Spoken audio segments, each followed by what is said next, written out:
To the Digital Amateur Television Experimenters Night. This is VK7OTC, the club station of the Radio and Electronics Association of Southern Tasmania. Amateur radio is a worldwide hobby that has many different aspects. Digital television is just one of the many modes and areas that are covered. Maybe you're interested in becoming involved in the DATV Experimenters Nights. You realise that you do not have to be a radio amateur or need any ATV equipment to participate anywhere in the world.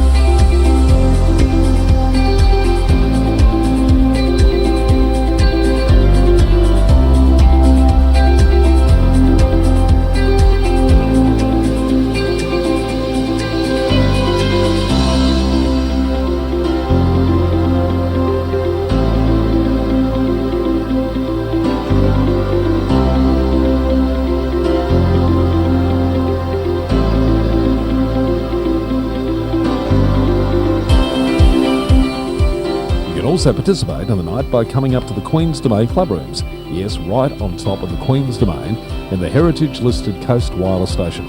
You never know, we might get you in front of the camera or behind doing one of the many roles during the night. We get underway with our program on a Wednesday night from 7:30 p.m. local time. We'll see you soon. This is VK7OTC.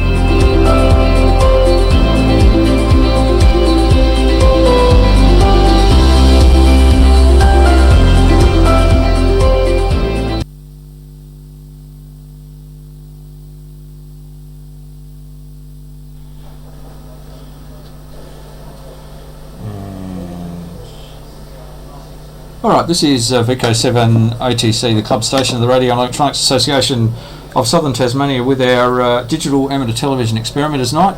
And I have a regular sitting next to me, Hayden, welcome. VK7HH. Thank you. From Ham Radio DX fame. Yeah.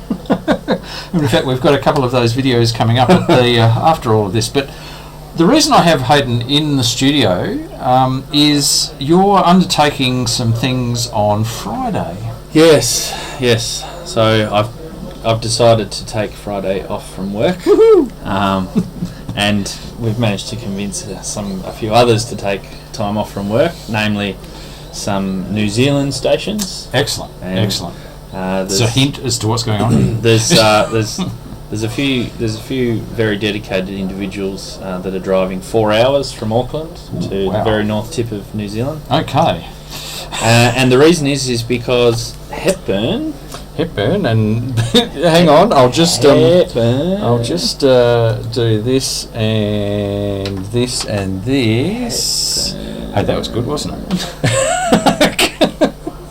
Why didn't that? Oh, that's probably because the laptop's gone to sleep. There we go. There we go. Yes, no, we're there. I'll just put it up on the screen. Right. So Hepburn is showing a very, very strong chance of ducting across to New Zealand. Now, talking to Rex, the last time he had a contact to New Zealand on 432, yep, he said it was nothing like this. This is much, much better. Oh, okay. So what? So Rex is going to try 10 gigs to ZL3RC. He's going to be. Roger. He's going to be about mid New Zealand there somewhere. I think it is Greymouth. That sounds right. Okay. But I'm going to be trying to work the very far top tip of New Zealand, where ZL1TPH, ZL1SWW, ZL1RQ, ZL1IU are all going to be on all the way from 2 metres up to 3.4 gigs, and I think some others might have 10 gigs up there too. Okay. So we've been poring over places to set up down here. We were going to try the mountain. We were going to try Mount Wellington, but it's going to be closed because of the fire danger. Oh, of course. So that's out of the question. So we're sort of after Rex's talk last week, was it? No, the week before. Yep. After Rex's talk on ducks, we're sort of thinking we're in two minds because it depends on how high the duct is. Yep. We don't want to be too low. There's not really much chance we're going to be too high now because Mount Wellington's out of the question. Right. But at the same time, thinking that going to the east coast of Tassie will allow us to have no obstructions right on the water. Yep. And we've just been trying to find something with a little bit of height. Yeah. Okay. There's two potential places, but one, you've got to walk 150 metres to be able to see past trees. Yep. Which is where you set up for the field day. Just a little bit further down the road. Yep. And the other place is potentially could be a good spot. The only problem is that there may be a couple of trees in the way and you can't drive the car to where someone's taken a photo, and the photos shows the view, but I can't be sure that you're going to be able to shoot through the trees. So we're sort of looking for other spots and trying to work out what we're going to do. So neither of them are the record-breaking One Tree Hill locations, I assume, is it? That's right. So that's the third location, which then you've got problems with One Tree Hill record breaking. That was never record breaking. Oh, was it? No, that was the mountain, wasn't it? Yeah, that was. Yeah, no, sorry, that was the mountain. That was my One Tree Hill is going to be used because it could be used because it's nice and close, so we can set up nice and early. Yep. And it's also got a fairly good outlook, but we're a little bit further inland still. Yeah, and you've got a potential 2.4 gig noise issue because we're looking straight over quite a large place in Kingston. So right. Yeah. Okay. So work in progress. Yeah, so cool. we got to try and figure out what we're going to do. But so to put into some context, the 1296 VK7 record could be broken. Woohoo! The 1296 national record may come close. Okay. Depending on who we work in ZL. Okay. The 2.4 gig national record can be broken. Therefore, the VK7 one.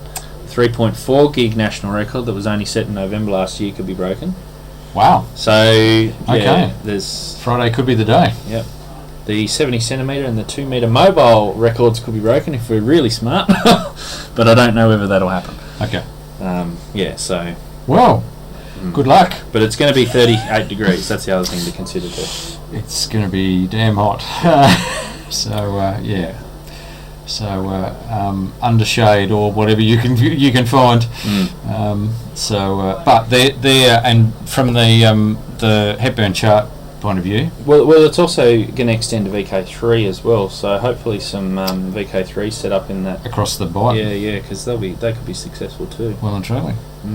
Well, fantastic. All right. Good luck. There we go. Good luck, Hayden. That is fantastic, and definitely good luck. And we look forward to next Wednesday when you tell us about all these broken records. I don't know about that. You know where you'll see it first, though. Oh, well and truly. Well and truly. Thank you, Hayden. All right. All right, we've got a few projects that we want to give you an update on. I mentioned last week, I think, and in fact, this follows on from one of Hayden's videos on the MFJ 1026 noise canceller. We did some tests on that. Very impressive piece of equipment. Very impressive piece of kit. That certainly does what it says it does. And after looking a little bit further afield, I found that there was, and in fact also, I'll give some credit to Grant Willis, VK5 GR, here as well, who has built one of these as well. Back in the 90s, early 90s, Lloyd Butler, VK5BR, who is fairly prolific in circuitry and designs and bits and pieces, came up with a very similar interference cancelling system that he published in Amateur Radio magazine in September 1992, January 1993, and then January 1994 with the updates. And his website, if you put in VK5BR, you'll find his websites with all of his circuits and designs all published. And one of them is for an interference cancelling system for your receiver or transceiver. Now, it is a fairly relatively simple circuit when you think about it. Just let me do this. So this is the, let's zoom in here a little bit so it's made it a bit bigger. That's a bit better. This is the main part of the circuit. You can see you've got your reference antenna, which is coming in here, your auxiliary antenna. In this particular design, what Lloyd's done, this was a single frequency for 3.5 to 7 megs. So there are two inductors giving you a little phase network here with a variable capacitor across that little network that change the phase of the signal coming into your reference antenna. A little FET amplifier, and then into a BC547 to provide a little more gain, and your volume control in here, so it can contain the amplitude. That signal coming that contains the amplitude comes down here to a little a phase reversal switch for the main transformer that combines both the incoming signal from the main antenna and also provides the output to the receiver. Now, what Lloyd has done here is incorporated all of the improvements that he's done with this circuit through this article and through the AR articles all the way up to the September 1994 article, and you can see what he's then done is made that little input network multi-band, so it's a little switched inductor network. I've even taken it one step further and I've put a 680 microhenry inductor in here for the 630 meter band, which is also the takes in the broadcast band, which is a bit problematic with this particular circuit. But anyway, so this circuit replaces this part of the reference antenna input signal, and you can change for each of the different frequencies. Now Lloyd goes on to say he did a little bit of improvement here with a later change here. He talks about the load resistance placed on T1 by the receiver is built out to 100 ohms by the resistor. This attenuates the signal to the receiver a little when the cancelling unit is switched in. In my own unit I decided to eliminate this, and I later replaced R8 with a matching transformer, so boosting that signal up, and that's shown in figure 5. So what he's done is this was the original circuit. You can see the main antenna comes in here. There's the 100 ohm resistor he talks about, and then there is the coupling, the mutual coupling around this ferrite core into the switch, which means you can change the phase on the switch, and this goes off to the amplitude adjustment. But what he's done is, off the end of this, instead of the receiver coming off the end here in the original circuit, he's actually put a little trifilia wound ferrite, another ferrite transformer, to bump this up a little bit, so you don't get that drop in amplitude when you actually switch the unit in. So I've incorporated that in there. He also talks about if you are using this with a transceiver, there is this arrangement where you've got a changeover relay, a three-pole double throw relay in here to basically switch the main path from your main antenna to the transceiver, you switching this unit out, so you're not feeding the RF that you're transmitting into this unit through this arrangement with the relay here. And he also puts in here some limiting diodes in both directions. These are Schottky diodes, and they just limit any signal, any additional signal that comes in through these inputs. So that's the circuit, and as you can see, a relatively simple circuit, relatively easy circuit. This is the actual unit. Hang on, I'll unscrew that. This is the actual unit that I built, and I've done my usual trick with the resource tip shop, in that this is a recycled case, which, as you can see on the top, it's got AC current transducer, 0 to 10 milliamps and 0 to 1 amp over here. This was an hydro device box, current transformer. So you can see that the design slightly simpler than the MFJ 1026, in that you've got your phase adjust, which is the variable capacitor. You've got your switch to set the frequency, which is switching those inductors. You've then got your amplitude pot, and then there is the phase reversal switch down the bottom. And then on the back, as you'd expect, you've got your auxiliary antenna, your main antenna, your transceiver.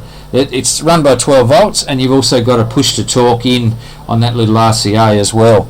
Now if we look in, I don't know how much we're going to see inside here. Maybe I'll switch the light on, don't know whether that's going to give us anything more. You can see that's the design type. It's on a bit of matrix board here at the bottom. You can see down here the switch with all the inductors on it. That's the changeover relay sitting there, the orange box, and then all of the connecting bits and pieces that go with that. So yeah, that's the box. And if we turn it around the other way, you'll see the variable capacitor, the dual ganged variable capacitor, one on either side of that inductor network. So that's the box. It certainly works. I haven't done extensive testing with it as yet, but it's certainly exhibiting the sort of things I'd expect it to be happening. So I will give a little bit more on that. It's most of this, in fact, all except, I can say this, I'm just looking inside the box, all except the ferrite cores, which I actually had to order because I didn't have the right ones, all except the ferrite toroids, all came out of my junk box. The connectors, etc., everything came out of the junk box, and with some gratuitous labelling, it ended up looking like a wonderful little bit of amateur test gear. So there you go. So I'll just go and grab the next project I wanted to show you.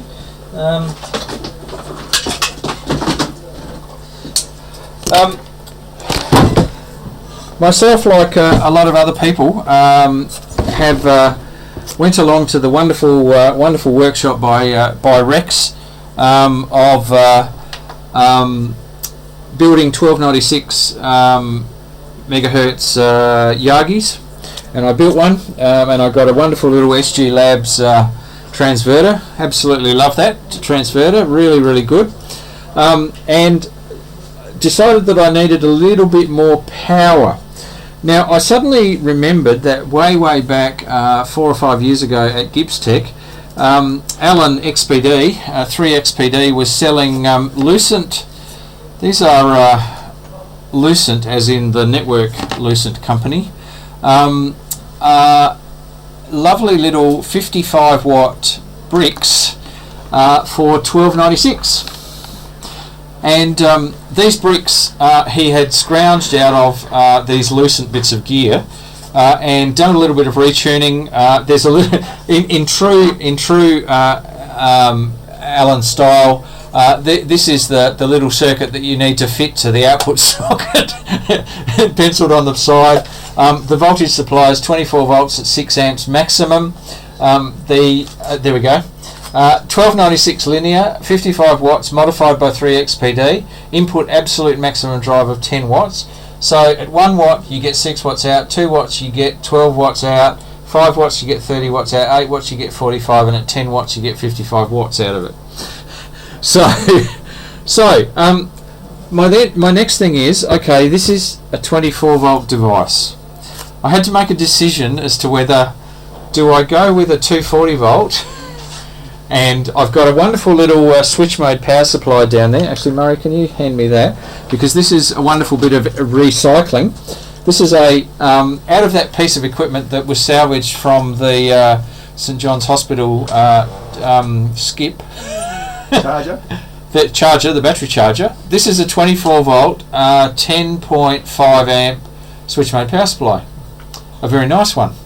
And so I thought, well, do I make it 240 volts and I do 24 volts to this, and I obviously the half a watt that you get out of the SG Labs is not enough really to get anything out of that. But lo and behold, a long time ago when I was doing ATV, I built some Mitsubishi Module 1296 amplifiers in a box. There is a 1 watt module in here that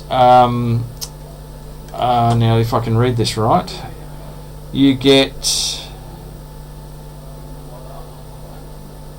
200 milliwatts in gives you 18 watts out.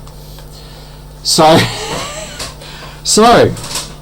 I would need to attenuate my output from my SG Labs, but this gives me my 18 watts. But if I go in with half a watt, I get 9 watts out. Guess what I need for this? No more than 10 watts.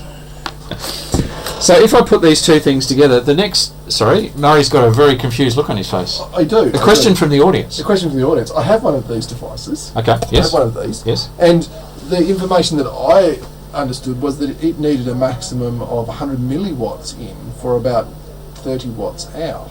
And I had no way of driving it that slow. Oh, okay. And you could attenuate it down. I bought some attenuators, but I've never got around to that. But they pretty much... That's what he's written on it. Did you get that one from... I got this from XPD at Gipstech. Right. Yeah, when they were all the rage. And I went, I could probably use that. I got mine from the late Tsar. Oh, okay. And it looks just like it. The only thing is I don't know what modifications, because see, modified by 3XPD. See that? Yep. Yeah, no. And that's the RF sense output. So that's the thing that you connect this little Schottky diode and a LED to basically say you're getting RF out of it. That's what that little circuit's about. It shows output because it just lights up an LED. We need to pull the back off. Yeah, well, that and mine one day. You're welcome to. But my next decision was, do I stick with the 240 volts, which all my equipment to this point that I go portable with is all 12 volts. And I went, so I bought a 24 volt to 12 volt step down converter.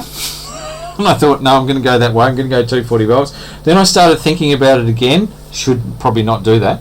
And I went, no, so I have on order a 12 to 24 volt up converter. So I'm going 12 volt all the way through, so that because this runs off 12 volts, that can then boost up to 24 volts, and we'll go from there. So I'm actually making it all 12 volts. Just couldn't have bought a 6-cell lipo? No, I don't want to stuff around. No?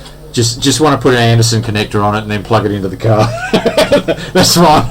That's all there. That's all sitting there, being ready to be plugged in. So understood. So if somebody needs a 24 volt to 12 volt converter, just we're going real cheap. In fact, I might even give it to you. You're welcome to it. So that's the 24 volt. That's the 24 volt, 10 amp. Like that's a 240 watt power supply. So not insignificant. But anyway, if you can put those down there, I'll just get. So anyway, that's the adventure that I'll. Can you drop that in there? Maybe not drop it in there, but just put it in there. And what I will do is I'll get Mr. Glen Aldis, Alan Aldis. I was going to say Alan Alder. I don't know if you want to go in after that introduction.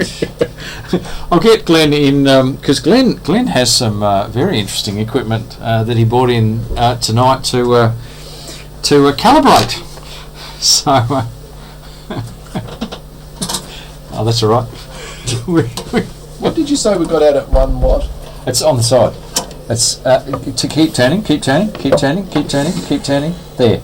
down the bottom. 6 watts out. Now, welcome, Mr. Glen Aldis. How you doing? Greetings, Justin. I'm back. You're back. Now, I'll just remind people, Glen actually bought in a fantastic little portable AM AWA radio. Yes. Now, what was the model number? I can't remember it. 450? 450p. 450p. Very good. 450p. Which had a wonderful and looked like a little fridge. And you opened the door, which contained the loop antenna, and you opened the door, and the thing started. And it was lovely. It was just good. It was just really nice. So Glen has. What I'll do is I'll whiz over here and whiz down a bit here. So what are we looking at here, Glen? It's another AWA, but it's not a radio. Oh no. In fact, after your very technical session, you can probably talk more about it than I can. No, this is a valve device. I can maybe sort my way through this, but... So I've been repairing a few valve radios, and I thought it might actually be fun to align the radios using very old equipment rather than a modern piece of equipment. So this is actually a signal generator with a modulator in it, and its primary use, I suppose, when it was made was for radio service technicians. Yeah, okay. And it's from about 1936. Okay. And yeah, so with most radio manuals, you get an alignment table. You could pop that up on screen if you want, and it'll show you. Okay. But essentially, you just need to feed a frequency into the radio, and then adjust your coil resonance to get maximum output. And so, yeah, most manuals will have these alignment tables, and they very, very rarely need to be messed with unless you've actually had to pull a coil out or you've had to actually change its balancing capacitor. To 455, the IF frequency, tune receiver to 540 kilocycles. Adjust for maximum peak output with the L8 core. Very nice. And that is your standard radio technician tuning method. Okay. I mean, obviously the IF varies a bit, although most AWAs were 455 kilohertz. Yep. And then you've got the second one down the bottom, using your aerial lead. You feed it 600 kilocycles and tune it into 600 kilocycles and get the maximum output there. Okay. That's called 4, and then you just check it at 1500. Why isn't it this easy to align radios these days? Well, the principles are the principles the same. It's just having lovely big coils that you can actually see for a start. Yes, exactly. It's a very visual radio. Trying to get within 2 hertz at 10 gigahertz. Correct. Exactly. Good point. So this device, I got it off eBay. It was in fairly sorry condition. Can I just point out? Oh yeah. Just below this, I love it. I absolutely love it. Here is how you replace the dial cord. You have to know how to thread the thing. They were quite complicated. And I still have a couple of those little bobbins with dial cord on it. It'll probably fall apart as soon as I try and undo it. It was just, I love it. But that's really useful, because if it comes off or it breaks, you could take forever to work out how it was meant to be strung up. Well and truly. So that's what I love it. There isn't a lot in these service manuals, as you can see. The whole thing's 3 pages basically. Absolutely love it. Yeah. Absolutely love it.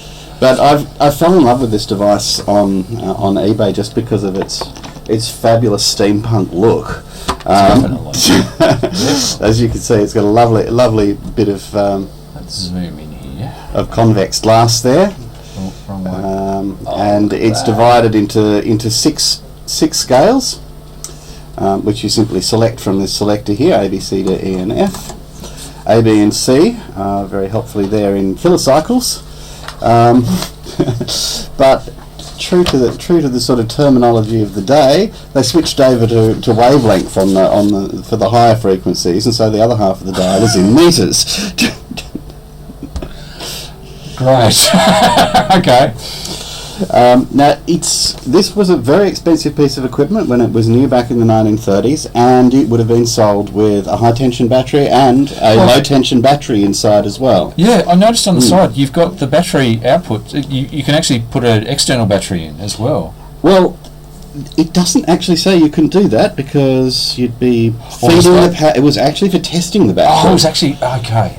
I suppose you could boost it that way, but the old cells didn't really like being charged, as it were. Yeah. So no, you had to undo every one of the dozen screws on the front and very carefully lift the front out and replace the batteries. Now, your low tension battery that would have been driving the filaments and the valves, you wouldn't have got a lot of time out of it. The high tension battery would have lasted you a couple of years probably. Oh, truly. But yeah, anyway, this one had already been converted to 240 volts. Right. But it was a very homemade job. Someone had built a little unit that sat in this corner. It had blown itself to bits. Okay. But it was just based around a transformer and a 6x4 rectifier, a full wave rectifier. That's what's telling, isn't it? I can tell what that is. That's, well, the 6x4 is still used today. There you go. That's the blurb on our full. I love it. So yes, I had to sort of, because there was no circuit diagram for the power supply, but it was a lot simpler than the power supplies you've been working on, and not as critical in terms of what it puts out. And so the interesting thing is that inside this box is the world's simplest circuit. Oh, look at this. Look at this. There really isn't a lot to it. So you've basically got... We've got two valves. Yep. That one is the main oscillator. Yep. And as you can see, you've got a series Of these are all your switched coils. So these are all your switched inductors. Yep. And you've got... So that's basically your range switch. Yep. Range switch here for each of those coils. Yep. You've got... Now, you've got a variable capacitor in here. Is there a fine tune on that or something? There is no fine tune on it, but if you twiddle it, you'll see the reason being that the dial is very tight. Yeah. And that's why I wanted to bring it in today to calibrate it with the digital meter, just to see how far it was out. And I am going to have to make a little adjustment to where the thing is sitting. Okay. Yeah, it's actually going right through its frequencies rather beautifully and smoothly and very Fantastic. stably. Okay. So it had originally in that diagram two Type 30 valves, but that was the battery version. They've been changed to Type 37s, and both of them are still okay. They both ran nicely, so they're big, chunky Cunningham type detector amplifiers, and they're basically just keeping the oscillation going. They're driving the oscillation and amplifying it a little bit. Now, one of the things that's really quite lovely about this is at the bottom of the diagram there, you'll see a thing called a piston attenuator. Yes. Have you ever seen one of these? Yes, yeah. It's a cavity attenuator. Yeah. Basically. That's, It's a beautiful piece of machinery. I'd never seen one before.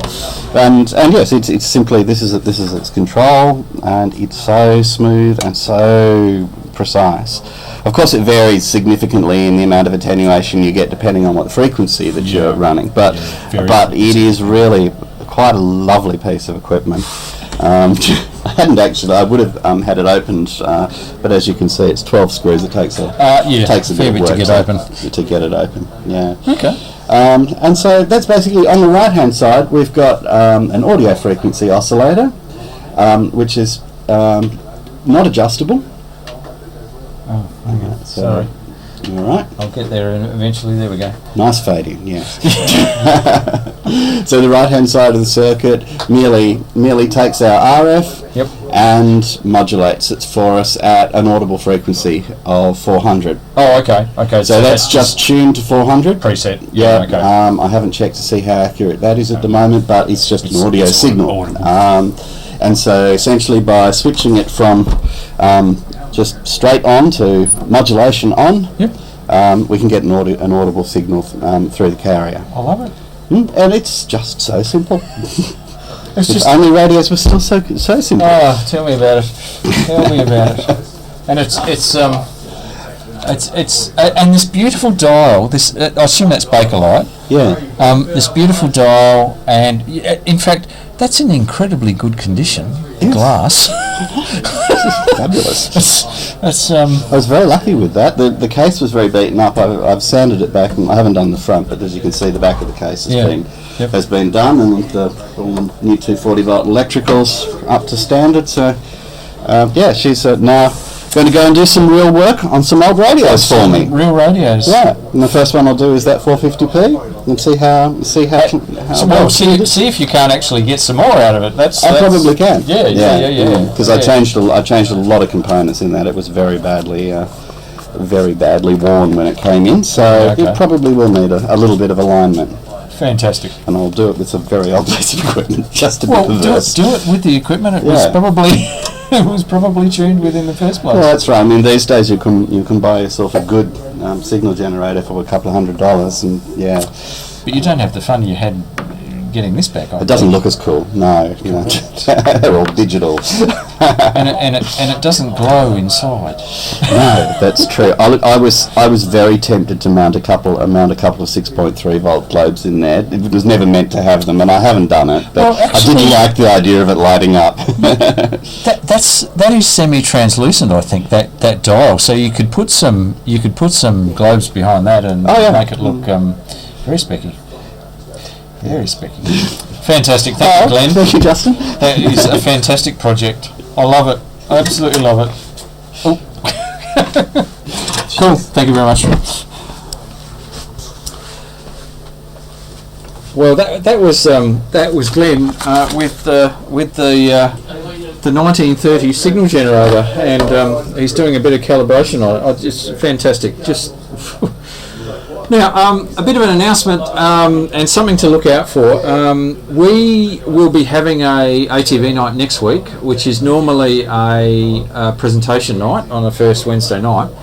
But given that February is actually our AGM month, it happens on the 16th, and I'll tell you some details in a sec. We are actually having a DATV night next week, and then the week after that, on the 12th, we will have a very special guest in Peter Parker, VK3YE, who is down in Tassie, and we've lined up for him to be our special guest for the night, and probably doing a bit of a presentation on all sorts of things, so it's something to definitely look forward to, and I'll do a bit of advertising on Facebook and a few other things. Will be recorded, so you can have a look at it afterwards. Then the Sunday after that, which is the 16th of February, at 11 a.m. is the Reist AGM, probably followed by a BYO barbecue. So that's the 16th. And then a bit of I'll just do, to finish up, a bit of a spiel on a reminder that the WIA convention, annual convention, is actually here in Hobart on the 8th to the 10th of May 2020. The theme is Antarctic Gateway, so there are lots of activities that we've come up with that are Antarctic radio and everything in between themed. And there's lots of great presentations on the Saturday afternoon by a range of Antarctic Division people, by a range of amateurs, by a range of other people who've been down to Antarctica and back again. So they're all giving presentations. There's two streams of them going at the same time on the the Saturday, and we're looking to record those, all of those presentations, so we can make them available to people after the event who couldn't get to Tassie. So the event site is up and going. Take a look at wia.org.au and go click on the hot topics on the right hand side, and the registration site is up and going as well. The Spirit of Tasmania, for 2 weeks before and after the event, we have discounted accommodation and fares on the Spirit of Tasmania, and thanks Glenn, we also have permission to operate a 6, 2 and 70 centimetres on the Spirit of Tasmania handheld for that period, that month of discounts. So if you've never operated Maritime Mobile, this will be your chance. And also, for those coming from elsewhere, we have some discounts available through Best Western, which is where it's being held in Bathurst Street. They have a room rate of $149. You just need to mention that it's the WIA convention, and you'll get a great room rate on that. So that's our main bits and pieces for tonight. Our videos tonight, we start off with Ham Radio DX's, which is Hayden VK7HH's channel, for his official summer VHF UHF field day video. Then we go into the more informal, which is what we did last week, which is Ham Radio DX, the summer field day wrap up. Then we go into some dreaming videos, which these are around. There's a Chinese amateur radio tower construction, which is beyond belief. ES5 TV. 15 metre 8 by 5 element H frame stack tower, and the construction of it, which is pretty impressive. There's a Spanish company who produce a sort of a semi-permanent, I'd say, tower construction for amateur radio, well, for any tower construction, but this shows one actually being installed at a amateur's house. And then we go into finish up there with there's a monopole cell tower, and how they put together the monopole cell tower. This is 150 feet high, comes in 4 sections, and how they actually put them together and get the crane in and crane them together. So I thought we'd have a bit of a focus on towers for our video section. So anyway, that's our DATV night tonight. We'll head next door, and because there's a bunch of people next door, and find out what's happening, and of course wish Hayden and Rex and all of our colleagues in ZL for Friday for the attempt at those records, and the fantastic tropospheric ducting that hopefully is available between VK and ZL on Friday. So that's our DATV Experimenters Nights for the 29th of January 2020. And your host Justin VK7 Tango Whiskey, now signing. So 73, and we'll go across to our videos. Have a great rest of the week.